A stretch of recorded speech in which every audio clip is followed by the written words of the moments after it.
Howdy ho, everybody. Day 22 of coronavirus isolation. Melissa's going to share some cool...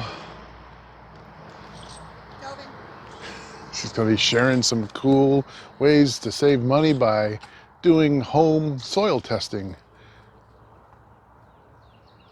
That's right. One of the best ways to save money is do it yourself.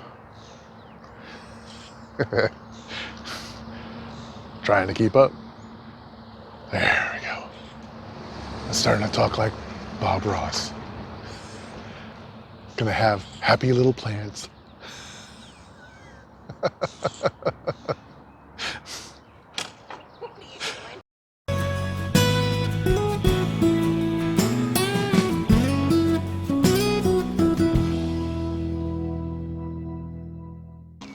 Oh, it's a pup.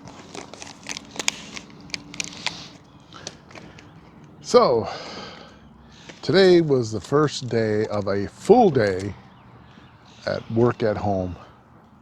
And my goodness, I just could not work with just the small little screen on the laptop. No. These peepers just don't work that well anymore. So I went in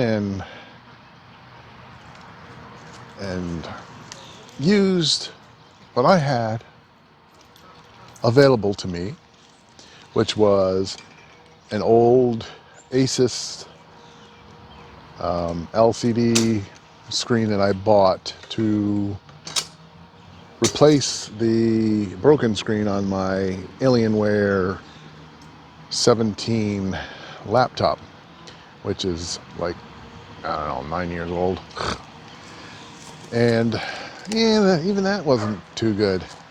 So I used my Roku and attached to the television. Yes. So I had 3 screens and then it was bearable. So that's what I did. So, anywho, I guess that's all I'm going to say, because, you know, work is work. Hey everyone, Melissa here for Stonehouse Homestead, where we're taking small steps towards self-sufficiency. Sorry, I'm squinting, the sun's right there. So, since the last time we came to you during this corona quarantine-ish time, I was still working full-time every day. I'm still working, but it's part-time now, 4 hours a week. We've closed our office down, except for emergencies and phone calls. So I'm taking advantage of my time here, and I'm going to get some much-needed stuff in the garden. And I'm going to be planting my greens today. However, during this year, during the winter since last fall, I've been adding stuff to the beds from the duck house, and so I want to test the soil to see what the acidity is of the soil to make sure everything is okay for planting. It's very important. Your soil is your foundation of your garden, and you have to have really, really good soil and make sure it's not too acidic and not too alkaline. It needs to be neutral in order for you to get the best yield from your harvest and for your plants to do well and to succeed. So, an easy way to test your soil is, I'm going to show you right now. What you're going to need is 3 cups. I've got 3 solo cups. You're going to need some white vinegar, some baking soda, and some distilled water. And what you're going to do, I'm going to test this bed, and you're going to take from samples from a couple different areas, you know, maybe 2, 3, 4 different areas to equal about a cup.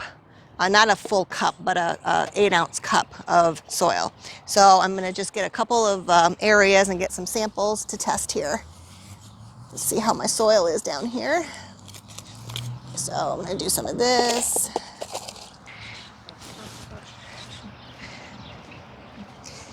Go around here. Take a little from here. Go in the middle. Take some from here, found out yesterday when I was out here weeding, we've got a lot, yep, and there's a worm, a lot of worms. So I think this is going to be good, I think, but we'll test it anyway. And then one more spot, we'll do some here.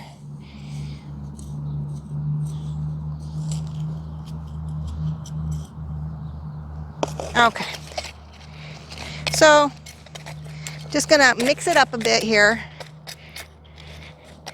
and then come on down.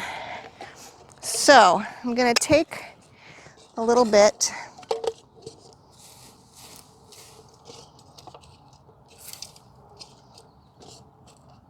and put a little bit in each of these cups.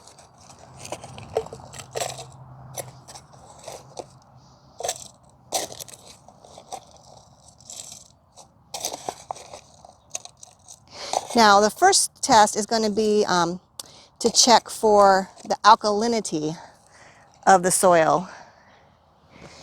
And to do that, you're going to use the white vinegar, about 1/2 cup of it. The reason why is because vinegar is an acid, and when acid acts or comes into contact with an alkaline substance, it's going to fizz. So the idea is we're going to pour, this is about 1/2 cup. I'm going to pour this in one of these cups. If it fizzes, then we know the soil is too alkaline, and then we'll know what we need to do. So let's pour this in and see what happens. Nope. It's just bubbles, but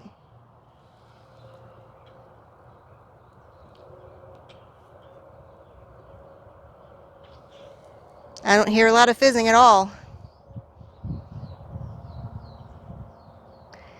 And it should, like if you pour vinegar on baking soda, it should fizz like that, and this isn't fizzing at all. So our soil's not alkaline. So that's good. Now we have to check to see if it's too acidic. Put that over there. I'm going to take the container, get that out of there. This is the second container, and we're going to mix it with a little bit of, Tobin, you going to help? A little bit of this water. It's got to be distilled, just to make a little bit of a paste with it here.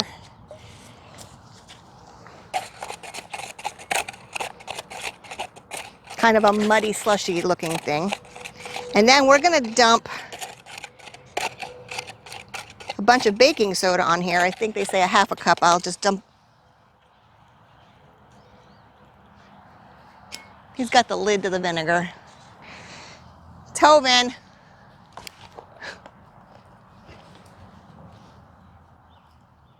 You need that?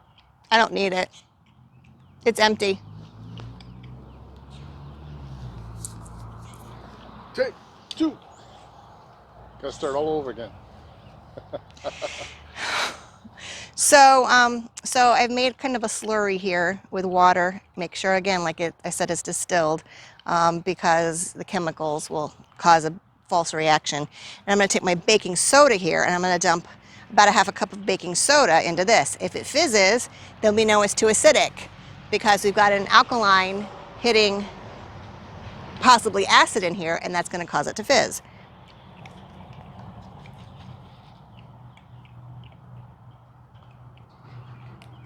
No.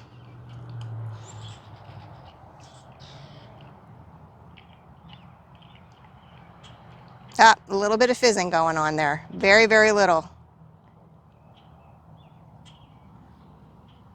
Yep. Okay, so that means our soil is slightly too acidic. So now, not bad though, not bad at all. So I could either just go ahead and plant in this, or I could do what needs to be done to alter the soil and to make it more alkaline and less acidic, which I don't recall what that is. I have to look that up. But it's not bad. It's not, yeah, just a little tiny bit. So I think I may just go ahead and go with this. I think it's close enough to neutral. I'll take it. So anyway, that's how you can just very easily check for your pH of your soil to make sure that you're going to give your plants the best start that they can get. So I hope that you liked this video. I hope that it helped out when you get ready to start your garden. If you've done some alterations to your beds and need to make sure everything's ready for planting. If you do like the video, we ask that you give us a thumbs up. We also ask that you subscribe and that you click the notification bell to get notifications when we have new videos up. You can also find us on Facebook, Instagram, and Twitter. So happy planting, and we'll see you next time on Stonehouse Homestead.